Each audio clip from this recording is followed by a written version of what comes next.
CCN news में आज बातचीत करने के लिए हमारे साथ मौजूद हैं भारतीय जनता पार्टी के युवा जिला अध्यक्ष और जिनके कंधों पर अभी बागेश्वर उपचुनाव को जिताने की बड़ी जिम्मेदारी उनके कंधों पर है। और उनसे हम जानेंगे कि किस तरह की रणनीति भारतीय जनता पार्टी बना रही है और इसको कितनी बड़ी चुनौती के रूप में लेती है। बात करेंगे जिला अध्यक्ष इंद्र सिंह फरसवाण जी से। अध्यक्ष जी, आपका स्वागत है हमारे चैनल में। धन्यवाद पांडे जी, आपका भी बहुत बहुत धन्यवाद जी। आप हमेशा सूचना आदान प्रदान और क्या चल रहा है वो दिखाते रहते हैं, इसके लिए आपका बहुत बहुत धन्यवाद जी। अरे जी, अभी दुर्भाग्य से बागेश्वर और आपके कंधों पर एक चुनौती आई हुई है, जिम्मेदारी है कि हमको उपचुनाव फेस करना पड़ रहा है। तो कितनी बड़ी चुनौती आप इसे मानते हैं आने वाले उपचुनाव के लिए? जी, वास्तव में बहुत बड़ा आघात भारतीय जनता पार्टी को पूरे प्रदेश में लगा है, क्योंकि बहुत वरिष्ठ, बहुत मतलब अनुभवी व्यक्ति हमने खोए हैं, जिनको पूरे बागेश्वर ही नहीं पूरे प्रदेश एक गार्जियन के रूप में भी देखता था, क्योंकि उनका हमेशा सबको मार्गदर्शन मिलता था और बहुत ही अनुभवी थे। इसलिए हमारे लिए बहुत बड़ा आघात है जी। कितनी बड़ी चुनौती है, कैसे आप इसको फेस करेंगे इस चुनाव को? देखो, हम कभी भी चुनाव को चुनौती नहीं मानते हैं, क्योंकि भारतीय जनता पार्टी एक संगठन और कार्यकर्ता आधारित पार्टी है। हमने हमेशा चुनाव फेस किए हैं और सबसे जो अच्छी बात हमारे संगठन में है, हमारे पास बहुत बड़ा लंबा अनुभव रहता है। जैसे हमारे अभी ज़िले में ही प्रदेश स्तर से लेके नीचे कार्यकर्ता स्तर तक बहुत अनुभवी कार्यकर्ता पदाधिकारी हैं। तो हमेशा भारतीय जनता पार्टी चुनाव फेस करते आई है, चुनाव पे फेस करेंगे। मैं इसको कोई चुनौती नहीं मानता हूँ। देखिए, एक चर्चा चुनाव की तो हो रही है, दास जी की चर्चा हो रही है, लेकिन एक चर्चा प्रत्याशी की नहीं हो रही कि प्रत्याशी कौन हो सकता है करके। तो क्या इस पर मंथन चल रहा है, कौन प्रत्याशी हो सकता है? देखो, हमारे यहाँ जिला नेतृत्व, प्रदेश नेतृत्व सब बैठ के तय करते हैं, इसलिए हमको इसमें कहीं चिंता या सोचने का विषय ही नहीं है, क्योंकि जिला नेतृत्व, प्रदेश नेतृत्व जो बैठ के तय करेगा, हमारे यहाँ सबको मान्य होता है। जी। तो क्या दास परिवार, स्वर्गीय चंद्रनाम दास जी के परिवार से ही क्या कोई प्रत्याशी हो सकता है? क्या इस तरह की कयास लोग बाजू में लग रहे हैं, कार्यकर्ताओं में? जी, मैंने आपको बताया कि हमारा जो है जिला नेतृत्व, प्रदेश नेतृत्व संगठन है, बैठ के तय करता है। जो वो बैठ के तय करेंगे, जो आदेश करेंगे, वो सबको मान्य होगा। जी। सामान्य तौर पर एक पार्टी का, मैं आपका पार्टी का रवैया जब दिखता हूँ, जब इस तरह की स्थितियाँ आती हैं तो परिवार से ही वो प्रत्याशी का चयन करते हैं। जैसे साल्ट का चुनाव हो या पिथौरागढ़ का उपचुनाव रहा हो, तो माना यहाँ यही जा रहा है कि प्रत्याशी उनके परिवार से ही कोई हो सकता है। तो ऐसी स्थिति में क्या उनकी पत्नी प्रत्याशी हो सकती है, उनका बेटा प्रत्याशी हो सकता है? देखो, मैंने पांडे जी कहा कि हमारे यहाँ जिला नेतृत्व और प्रदेश नेतृत्व संगठन बैठ के तय करता है। जो बैठ के तय करेंगे वही सबको मान्य होगा, वही हमको सबको मान्य होगा, वो उसी में हम आगे चलेंगे। अच्छा, आम आदमी पार्टी से जो है कल 2-1 दिन पहले उनकी प्रेस कॉन्फ्रेंस हुई है, उन्होंने अपनी ताल ठोक दी है। तो आप कैसे उस उनके दावेदारी को आप देखते हैं, या क्या आपके लिए कोई चुनौती पेश होने वाली है उनकी वजह से? हमारे लिए, मैंने बताया पहले भी कि हमारे लिए कोई चुनौती नहीं है, क्योंकि हमारा संगठन बहुत मजबूत संगठन है। आपने देखा, हमारा विश्व का सबसे बड़ा संगठन भारतीय जनता पार्टी है। हमारे यहाँ कार्यकर्ता आधारित पार्टी है। हमारे यहाँ संगठन जब आदेश करता है, कार्यकर्ता एक सिपाही के रूप में कूद पड़ते हैं, क्योंकि आपने पिछले कई चुनाव देखे होंगे कि हमारे संगठन बहुत मजबूती से काम करता है, हमारा कार्यकर्ता बहुत मजबूती से काम करता है और हमारा कार्यकर्ता हमेशा तैयार रहता है। आपने अभी देखा होगा, हमारा महाजनसंपर्क अभियान चल रहा है। महाजनसंपर्क अभियान में हम बूथ तक जा रहे हैं हमारे कार्यकर्ता, और हमारे कार्यकर्ता हमेशा जनता के बीच में रहता है, जनता के कार्यों को आगे लाता है, जनता की सेवा करता है। इसलिए हम किसी की भी चुनौती को स्वीकार करते हैं, हम किसी को चुनौती नहीं मानते हैं। जी। अच्छा, उनकी जब हम प्रेस कॉन्फ्रेंस कर रहे थे, उन्होंने एक बात उसमें कही थी। उन्होंने कहा कि 2 चुनाव जो हैं मैंने बीजेपी को जिताए हैं। हमने उनसे ये भी पूछा था कि तो आप तो इसका मतलब बीजेपी के लिए काम करते हैं। तो आप क्या मानते हैं कि 2 चुनाव उन्होंने जिताए या बीजेपी को? नहीं, ये हम नहीं मानते। बीजेपी ये 2 ही चुनाव नहीं जीतती है। इससे पहले भी बीजेपी 2 चुनाव विधानसभा हम जीते हैं, उससे पहले भी कई चुनाव हम जीते हैं। अगर कोई कहते हैं कि हमने जिताया या हमारे वजह से जीती है, तो गलतफहमी है।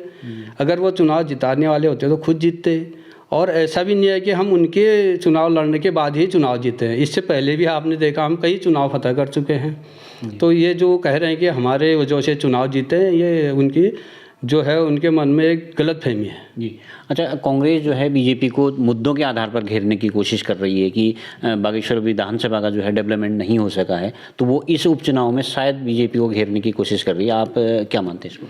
देखो, कांग्रेस के पास कोई मुद्दा ही नहीं है। इससे पहले जब कांग्रेस की सरकार थी, आप सब लोग भी देख रहे हैं, जनता सब जानती है, तो कांग्रेस ने कहीं कोई काम किया ही नहीं। अगर कांग्रेस ने काम किया होता तो जनता उनको स्वीकारती, नंबर 1। नंबर 2 बात, अगर कांग्रेस ने काम किए होते तो अभी देख रहे हैं विगत 4 बार, जब 3 बार इससे पूर्व और चौथी जो बार 1 साल जो अभी हुआ था, इसमें आपने देखा होगा हमारे माननीय स्वर्गीय चंदन नाम दास जी ने कितने रिकॉर्ड तोड़ बागेश्वर जनपद में किए। आपने देखा होगा बागेश्वर में जिला अस्पताल की इससे पूर्व कांग्रेस के कार्यकाल में क्या हाल था। आपने देखा, आज बागेश्वर की स्थिति देखेंगे आप, जिला अस्पताल में सभी उपकरण उपलब्ध हैं और सभी व्यवस्था उपलब्ध है। आपने अभी अगर आप देखेंगे तो यहीं बागेश्वर में यहाँ देवनाई के पास अपना मेडिकल कॉलेज की घोषणा हो चुकी है। यहीं अभी खोली में आप देखेंगे बहुत बड़ा जिला अस्पताल बन रहा है, स्टेडियम बन रहा है। आपने देखा होगा बागनाथ मंदिर, काल भैरव मंदिर का जीर्णोद्धार, सौंदर्यीकरण, ये ऐसे अगर मैं गिनाऊंगा तो बहुत लंबा समय लग जाएगा। कांग्रेस के पास कोई मुद्दा है ही नहीं। कांग्रेस आजकल मुद्दा विहीन है और कांग्रेस में संगठन नाम की चीज़ है नहीं। वो आजकल कोई विहीन, मुद्दा विहीन, और अगर कहीं से कोई उनके पास कुछ भी नहीं होगा तो 4 लोग इकट्ठा करके खाली माहौल बनाने के लिए पुतला दहन करते हैं और कहीं उनके पास कोई मुद्दा है ही नहीं। देखिए, कांग्रेस के मित्रों से जब हमारी बातचीत होती है तो उनका कहना यही है कि बागेश्वर जो है अस्पताल की समस्या तो आपने बताई है, आपने उनकी उपलब्धियां बताई हैं। उनका मानना है कि बागेश्वर में जाम की समस्या है। अस्पताल में आपके उपकरण तो हैं लेकिन चलते नहीं हैं, लोग फिर भी रेफ़र यहाँ से होते हैं, बाहर हल्द्वानी अल्मोड़ा के लिए रेफ़र होते हैं। तो वो इन मुद्दों के आधार पर इस उपचुनाव में आपको घेरने की कोशिश कर रही है। नहीं, आप देखेंगे जाम तो इतनी ज़्यादा पब्लिक है, इतनी ज़्यादा गाड़ियाँ, थोड़ा बहुत लगता होगा जाम, लेकिन फिर भी आप देखेंगे बाईपास रोडें सब लगभग बन चुकी हैं। और इसके बाद बागेश्वर में पूरा जैसे चारों तरफ जो बाहर जाने वाले रोड सब बाईपास बने हैं और बहुत ज़्यादा जाम है नहीं। कहीं कहीं पर थोड़ा बहुत जाम लगता ही है, वो कहीं छोटी मोटी समस्याएं आती हैं। जहां उपकरण काम नहीं करने वाली बात है, ऐसा हम नहीं मानते। आप देखेंगे डायलिसिस है या अपना जो अल्ट्रासाउंड है या एक्सरा है, देखेंगे आप सब नई मशीनें लगी हैं, आपने देखा होगा। और हॉस्पिटल में देखेंगे आप कितने विगत 2 सालों में कितने नए बेड बन गए हैं। और यहाँ पर आपने देखा होगा डॉक्टर लगभग सभी उपलब्ध हैं। पहले देखा है आपने पूर्व में कांग्रेस की सरकारों में मुश्किल से 1-2 डॉक्टर होते थे, आपने भी देखा होगा। आज आप देखेंगे जनपद में अभी पिछले साल से इस 1 साल के अंतर्गत देखेंगे करीब 50-60 डॉक्टर पूरे जनपद में आए हैं। और हमारे बागेश्वर जनपद में भी जिला अस्पताल में आप देखेंगे लगभग सभी विभागों में डॉक्टर उपलब्ध हैं। जी। देखिए, एक आरोप ये भी लगता है कि चंदन राम दास जी के कार्यकाल में पिछला 4 कार्यकाल उनको मिले थे, लेकिन खरई पट्टी, धुराफाट क्षेत्र, नगर क्षेत्र या फिर ये दफौट वाले क्षेत्र, इन क्षेत्रों का उतना डेवलपमेंट नहीं हो पाया जितना होना चाहिए था या हो सकता था। उन्होंने आरोप ये भी लगता था कि वो गरुड़ की तरफ ज़्यादा ध्यान देते थे। तो क्या कहना है इस पर? देखो, ये सरासर गलत आरोप है। अगर आप किसी भी क्षेत्र में देखेंगे, क्योंकि आप तो घूमते रहते हैं, जाते रहते हैं, और आपने देखा होगा चाहे हम खरई क्षेत्र में जाएं, डफौर क्षेत्र में जाएं या अन्य क्षेत्र में जाएं, आज कहीं कोई गांव ऐसा नहीं छूटा है जहां रोड्स नहीं जुड़ी है। आप विद्यालयों की स्थिति देखेंगे, मंदिरों की स्थिति देखेंगे या अन्य विकास कार्य देखेंगे तो पूरे जनपद में विकास हुआ है।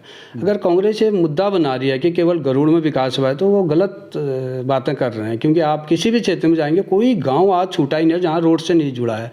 इससे विगत अगर 10 साल पूर्व की, आप 15 साल 20 साल पूर्व में भी बात करेंगे जब कांग्रेस की सरकार थी तो कहीं गाँव में रोड ही नहीं थी। खुद मैं अपने गाँव का मैं भी एक दूरस्थ गाँव से हूँ।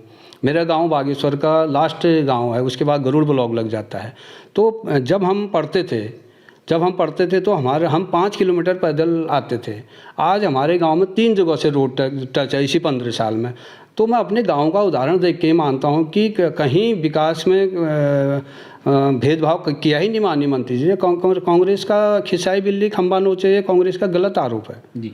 देखिए, एक आखिरी सवाल आपसे। बीच में एक बड़ी राजनीतिक घटना बागेश्वर के लिए हुई है, वो था कि जिला पंचायत के जो पूर्व अध्यक्ष थे और वर्तमान में सदस्य थे हरीश ऐठानी, उनका जो है सदस्यता जो है निलंबित कर दी, उनको अगले 5-6 साल के लिए प्रतिबंधित भी कर दिया है चुनाव लड़ने के लिए। उनका पूरा कांग्रेस का ये आरोप था कि भाजपा की साजिश है और भारतीय जनता पार्टी जबरन जो है हमारे सदस्यों को, हमारे कार्यकर्ताओं को परेशान करने की नीयत से ऐसा कर रही है। तो आपने भी इस पर पूरी मामले पर चुप्पी साध ली थी। आज पहली बार मैं आपसे ये सवाल पूछ रहा हूँ, ये क्या कहना है इस बारे में आपका? देखो, हमने इसलिए चुप्पी साधी थी कि माननीय पूर्व अध्यक्ष जी ने कहा था कि मैं न्यायालय की शरण में जा रहा हूँ, मेरे साथ गलत हुआ है।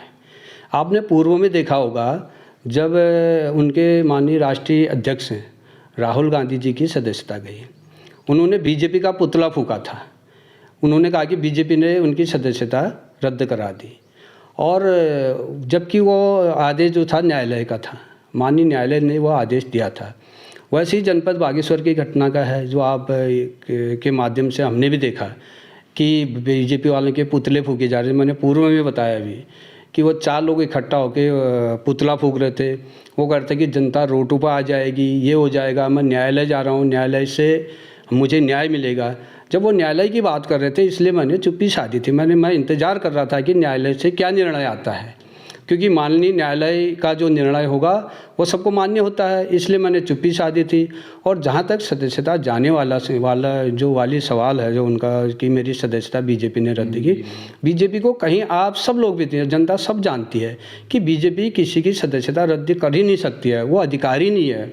वो तो कमियाँ पाई होंगी और ये कमियाँ प्रशासनिक जाँचें हुई, प्रशासनिक ने देखा होगा कि कहीं ना कहीं कमियाँ हैं, तो उस आधार पर उनकी सदस्यता गई होगी, वो न्यायालय गए होंगे। अगर न्यायालय से अगर जो सही तथ्य थे वो न्यायालय ने देखा होगा और उसी के आधार पर निर्णय हुआ होगा, तो उनका तो क्या है, एक आरोप प्रत्यारोप कांग्रेस लगाती रहती है। मैंने बताया कि वो 4 लोग रोड में बीजेपी के खिलाफ होकर पुतला फूंकते हैं और माननीय न्यायालय द्वारा आदेश जारी होता है। तो कांग्रेस को इसमें देखना चाहिए कि हम मतलब सही कह रहे हैं, गलत आरोप लगा रहे हैं, तो इसमें जनता सब जानती है। वो जनता को भी वो कहीं ना कहीं दिग्भ्रमित कर रहे हैं। और जनता ने जब देखा है भी, क्यों न्यायालय द्वारा भी उनको, शायद जहाँ तक मेरी जानकारी में माननीय न्यायालय द्वारा भी उनको कोई रिलीफ नहीं मिला, तो उसके बाद वो खुद चुप हो गए। और जनता ये भी देख रही है, जनता हमसे भी पूछ रही है आजकल की कि उसमें क्या हुआ, क्यों कांग्रेस वाले क्यों रोड पर नहीं आ रहे हैं। तो इस बारे में कांग्रेस ने सोचना चाहिए। धन्यवाद अध्यक्ष जी, आपने हमसे बातचीत के लिए वक्त निकाला, इसके लिए बहुत बहुत धन्यवाद। धन्यवाद आपका बहुत। तो आप थे भारतीय जनता पार्टी के युवा जिला अध्यक्ष इंद्र सिंह परसवाण जी, जिनसे हमने बातचीत की, और उनका स्पष्ट मानना है कि उपचुनाव उनके लिए कोई बहुत बड़ी चुनौती नहीं है और वो भारी अंतर से इस उपचुनाव को भी जीतेंगे, जिस तरह से उन्होंने पिछले 4 चुनाव जीते हैं। और कांग्रेस के आरोपों को उन्होंने सिरे से खारिज किया है। CCN न्यूज़ के लिए मैं सुरेश पांडे।